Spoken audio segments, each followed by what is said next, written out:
Rolled up to our campsite, briefly set up everything. We still have a lot of stuff to go, but we got the main stuff set up, which is our tent and our sleeping cots and stuff like that. That's Steve. We're back for our second annual general season mule deer hunt. Yeah. I've already tagged out on my deer if you watched the last episode, and so on this trip, Steve and I, we have up to 5 days if we need to fill his deer tag. So we're not going to mention the fact that I might call out of work sick. He might call out of work sick on Thursday if we need to, but today's Monday, and we got here like maybe an hour ago. Just kind of spent some time scouting the area and setting up our stuff, but we thought about hunting this evening, but we're just gonna take it easy and settle down, rest up, and just hit it hard tomorrow. I didn't really have time to pack at home, so I figured I'd just throw everything in Steve's truck and then get here and then pack. So this is what I'm gonna eat throughout our day. It's the same thing. So before we got here, we stopped at Walmart. I've got some turkey pinwheel rolls, some barbecue chicken wraps, summer sausage, some fruit snacks, 1 apple, and 2 granola bars. That's what I'm going to bring with me on our day hunt. But before we leave here, maple bar donuts. Still reorganizing my pack. Pulled out my little license folder. And I'm just going to make sure I actually have my black bear tag, which I do, because it's right there. So we're good to go there. I have also my rifle elk tag, but it's not rifle elk season yet, so that tag will have to wait.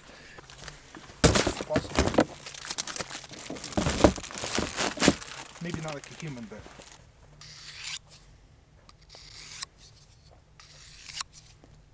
so this is Steve's new rifle, and this is the case he bought for it. Actually, it's not the case I bought for it. See, guys, this is a brand new rifle, and I actually don't have a case for it yet. So my wife was nice enough to let me borrow one of her cases. But that thing right there, that's my new baby. This would technically be the second hunt with it. Technically, yeah. Yep. Technically, second time out in the woods.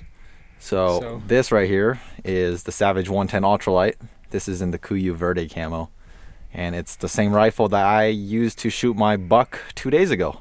Yep. But a little different color, different scope. Yeah, Steve has a different scope on there. He has a different muzzle brake on there. And I guess the other difference is his is a 6.5 Creed and mine's a 6.5 PRC. Yeah. But the goal is to break that thing in on a mule deer buck. I'm excited. Yeah. It's light. A lot lighter Super than my light. rifle. And then Steve's running the Spartan Pro Hunt bipod. Yeah. To make it super ultralight. Should we show them? Yeah, if you want. So again, if you watched the last episode, I was fortunate enough to break in my 110 ultralight on my mule deer buck, and so hopefully throughout sometime this week we get the same luck with Steve's gun. Yeah. So the main reason why I have a love-hate relationship with bipods is because I'm just carrying my rifle around all day. I don't necessarily want a tripod bipod on there.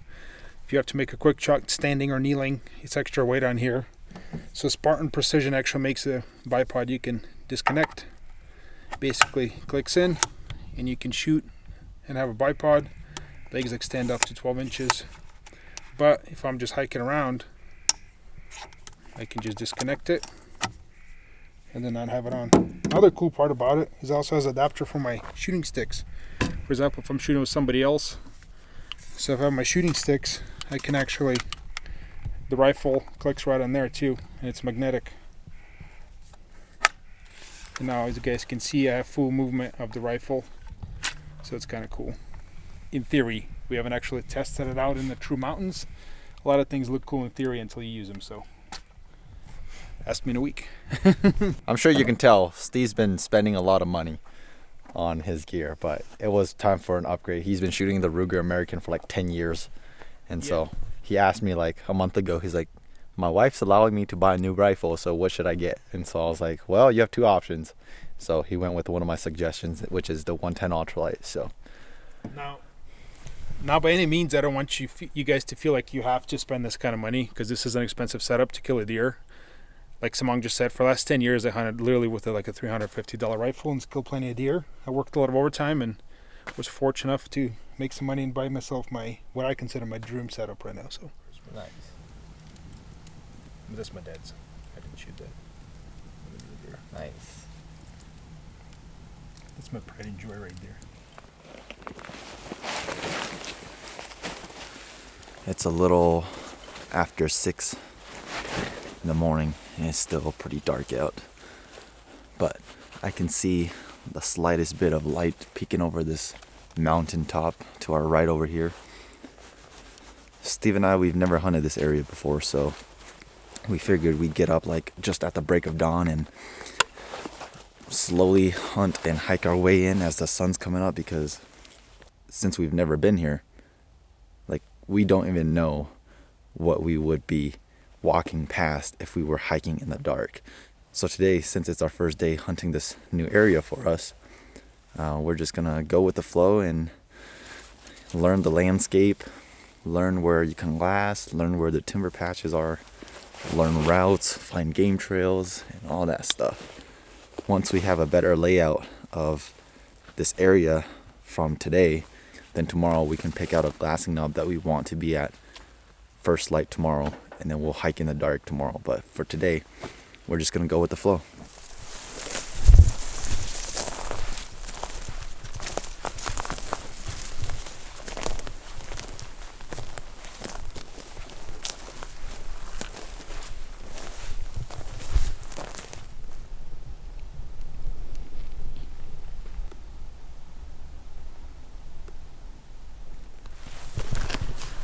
Slowly hiking our way in, or I guess I should say hiking our way up. We don't know the area, so we're gonna climb this mountain, get to the top, and just observe the landscape around us. That way we just have a better idea of what we're getting ourselves into. It's somewhat chilly this morning, so maybe we'll see some deer out feeding.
We got up onto this vantage point where we could peek onto this backside of this valley slash mountain, and I looked at the very top of this mountain that we're glassing, spotted a deer. Turns out it's 2 does, but there could be more deer because they keep looking to the left.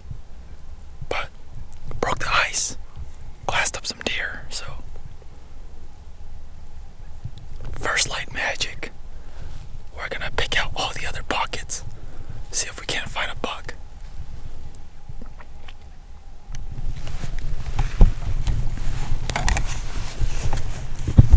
Impressive glassing side. Thank you. Not that I expect anything less from you, but still impressive. You see what happens when I don't forget my binoculars. Right.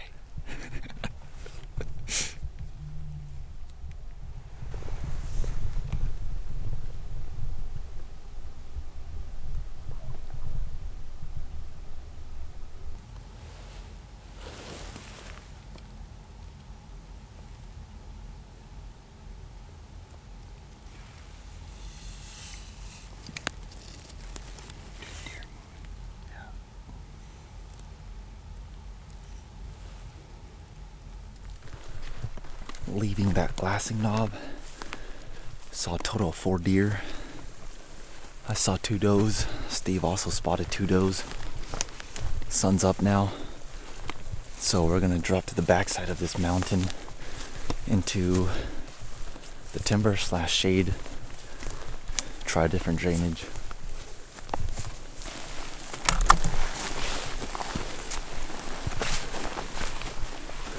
This side should also be shaded, I think, because the sun's coming up this way. Yeah. So hopefully. Is that what he said to me earlier? Yep. No, I was like, I think that's what he said.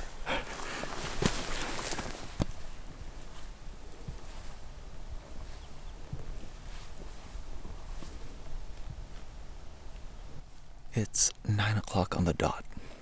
We hiked over this mountain peak and we're just on the backside and we're glassing into a pretty big, I don't really know what to call it, valley, basin, drainage, whatever you want to call this, but there's a lot of different finger ridges, and this side, part of it is still shaded down towards the timber.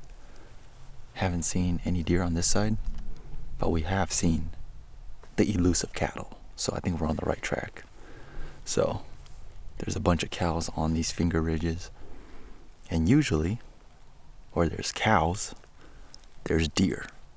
So we're just gonna post up here momentarily. If we don't see anything, then the goal is to get into the timber and just still hunt the timber, just like how I shot my buck 3 days ago. It's warm. This is one of the warmest seasons that I've hunted in my life. I notice it's having an effect on these deer. They're not as out in the open as normal. If they're not out in the open, there's only one other option, and that's the timber. So we'll post up here, see how it goes, and then move on to our next step. I should become a little bit more weight conscious, but sometimes when you're on a day hunt like this, carrying like a plastic container like this, I just forget about it. I would carry this for the convenience rather than just save like an ounce or two. I don't know. First time having this. I was just too lazy to go and pick out actual food, so.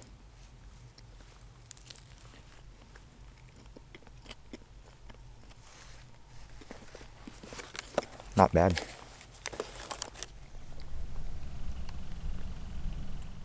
Alright, I think it's approaching noon and sun is pretty high, so what Steve and I are gonna do is we're on the top of this mountain, and down here you can see this valley floor, kind of, and it's all timber. So we're gonna pack up and we're gonna go and still hunt this valley. We don't really know the route because we've never hunted here before, so we're just gonna go and play by ear. But the reason why we sat up here for like the past hour or hour and a half is because when we got to this backside, this side was still shaded and the wind was still blowing down. That's just thermals, right? Like, if you don't know or understand thermals, here's the basic idea. Cold air sinks, hot air rises. So in the morning, like earlier, it was still cold because the sun hadn't warmed up this basin yet, or this valley. And so because the air was still cold, the wind was still blowing down. Now that the sun is heating up this entire hillside, now the wind is blowing up from the bottom up. And the reason why it matters is because if we went down earlier when the wind was blowing down, if there's a deer below us, the deer's gonna smell us. So now that the wind is blowing from the valley up, if we go down there, the wind's gonna blow from the deer to us and the deer can't smell us. That's why we sat up here for the past hour just waiting for this wind to shift. Now that it's shifted, it's time to go find a bedded buck. So we just dropped down here and look at this game trail. Something really fresh just came through here. I think it's a Steve.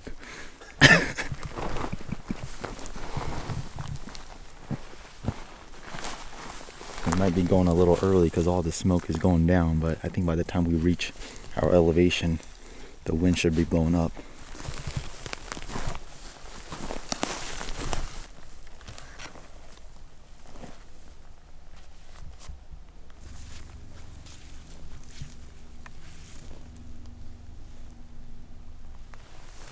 We're slowly sneaking our way down, but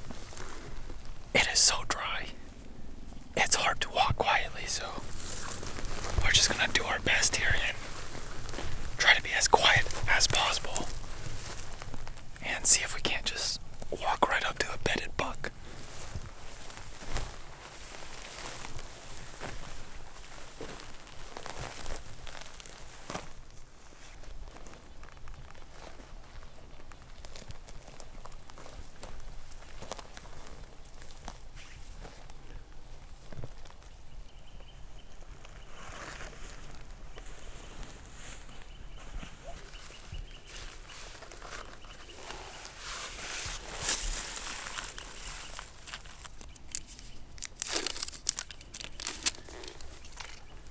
So a lot of people actually put like oxygen peroxide or alcohol in their wounds. You really don't want to do that, because oxygen peroxide or alcohol will actually prolong healing, because it actually causes tissue damage. The idea and the myth comes from the fact that it kills bacteria, which it does. Doesn't mean you should put it in your wound, because it'll actually damage tissue and make it heal longer. All I have here is some Neosporin, which does a great job at killing bacteria. It doesn't sting when you put it on, and it actually helps with the healing, so.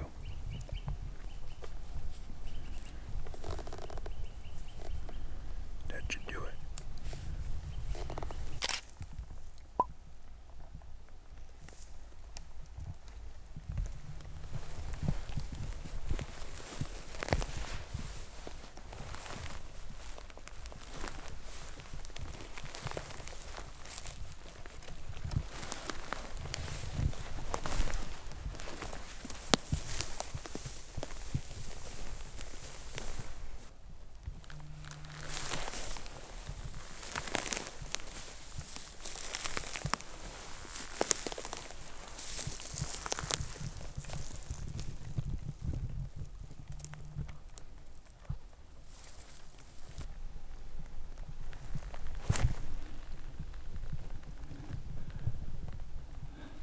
Try not to fall off this cliff here.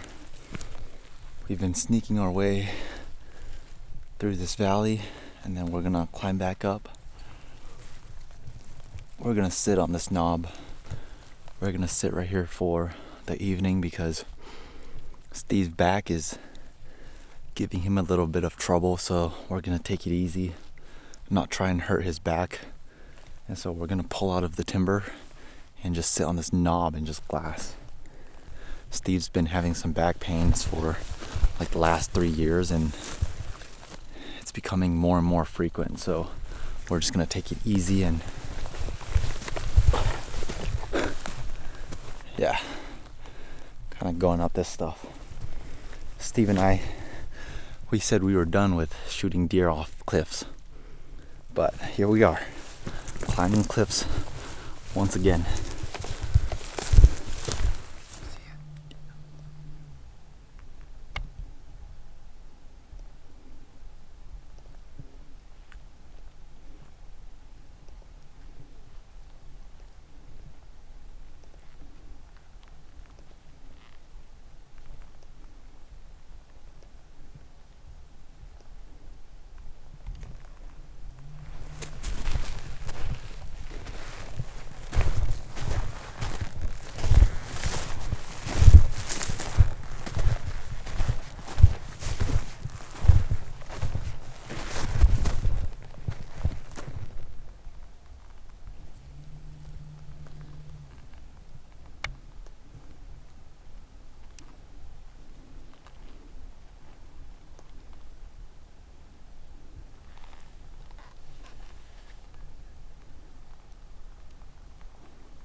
fine now, as long as we stay in the middle.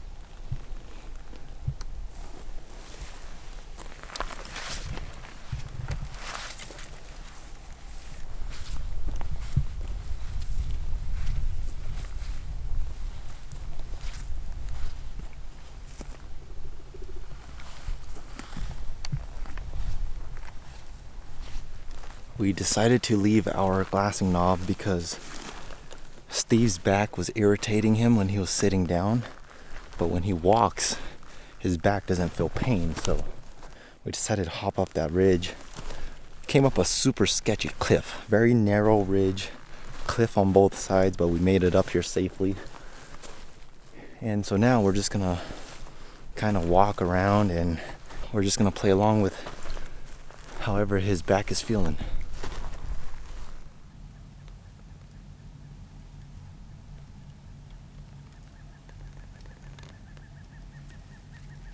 We're gonna eat some bear sausage from Nate's bear that he shot back in 2021, the bear that he shot with me.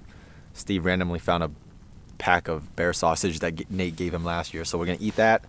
We're gonna make some salad, make a cup noodle, and also do some potatoes, and that's our dinner. So it's got everything we need though. We've got fiber, we got carbs, we got protein, and we've got unhealthy ramen.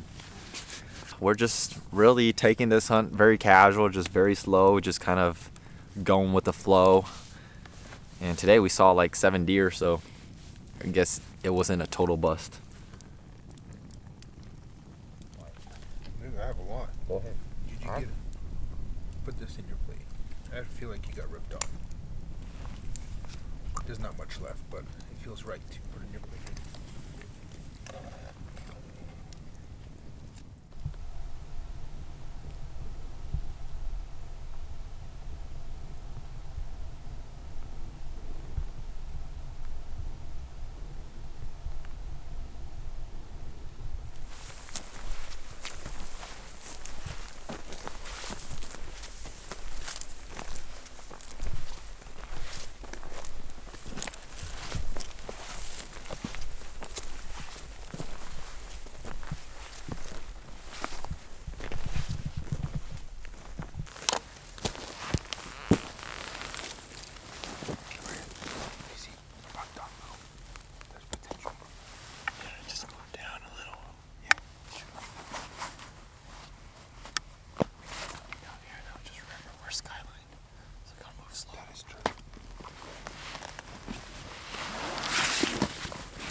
See that bottom doe, right? Yeah.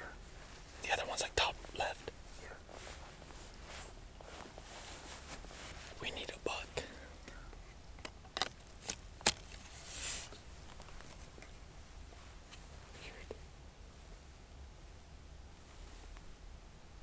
There's deer over there, actually.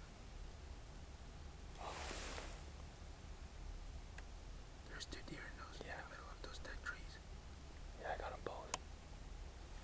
2 does. Yeah, that's what it looks like.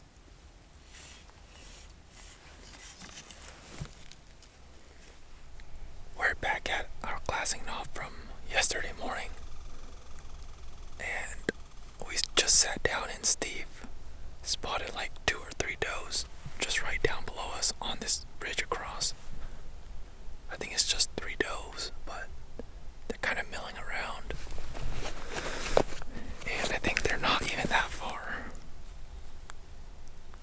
350 yards, so very doable. But so far, those are the only deer we've seen. No bucks yet, but we have a big mountain to glass and cover, so we're gonna keep tabs on these 3 deer down here and just start looking at other pockets on this mountain because it can change in a split second. So you never know. Just keep glassing.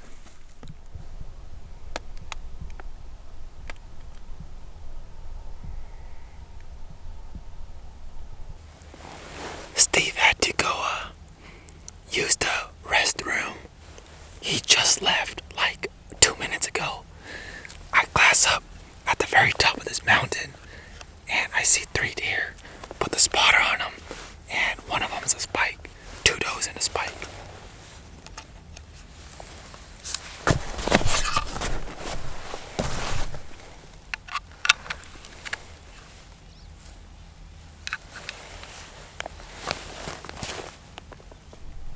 I was glassing up there all morning.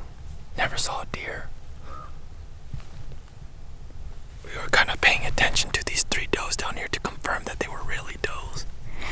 Steve left. The sun is coming up and some parts of this mountain are getting hit by the sun. And once again, just glassing the same hillsides over and over and over and over again. And I don't know where these 3 deer came from, but they might have came from the backside of the timber out into this little clearing, and that's when I laid eyes on them. It just goes to show you, man, like, these deer are moving. You just gotta glass and glass and glass and catch them when they show up. That's all it is. So this morning we've got 5 does and 1 spike so far. Steve doesn't know I spotted these 3 deer yet because he's somewhere doing business. We saw a buck though, so I'll take that any day.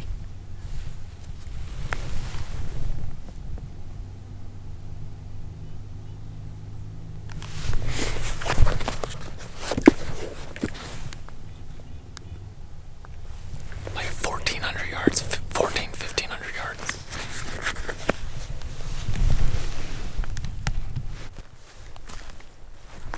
Nothing shootable came out, so we're gonna hike up and over this ridge once again and go peek into the backside and test our luck over here.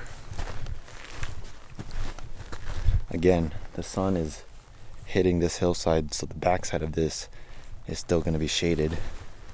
So we'll see if there's some deer on this backside. Yeah. What's your excuse now for not shooting a deer? You see? What's the excuse we have for them? I gotta have a good one. Hold on. Yeah. No pressure. It's the barometric pressures had the most to do with it. Yeah. I think we gave it 90%. We should have gave it 95. I'll be honest. We in terms of distance, we did like 3.5 miles yesterday, but elevation. I know. Look at that. We did a lot of elevation for sure. Look down there. That's 1,000 yards down. Yeah, we went down way down here and then climbed back out. So that was yesterday. Distance wasn't much. Elevation was a lot. Yeah. But beautiful few days in the mountains. I can tell you that. These sceneries is gorgeous. I got to hang out with Cypher today's, which is a win in my book any day. The weather was absolutely gorgeous for camping. Too gorgeous. Horrible for hunting. I never got my puffy out, you guys. I'm in my t-shirt, literally in my t-shirts. Back to the truck. Just cleaned up camp really briefly. Who cleaned up camp? Steve cleaned up camp. And I was his boss. I'm basically grading it, and he did a pretty good job at packing his own truck, so I'm pretty proud of him. But all jokes aside, that wasn't really a joke. He really packed the truck. But in all seriousness, this is the wrap for our mule deer hunt. We were planning to stay till Friday, but just had things come up, so we're just gonna wrap it up here and then head on home, prep for the next one. No buck down on this trip. That's hunting. Gotta enjoy hunting, because if you're all about the kill, you're not gonna have fun.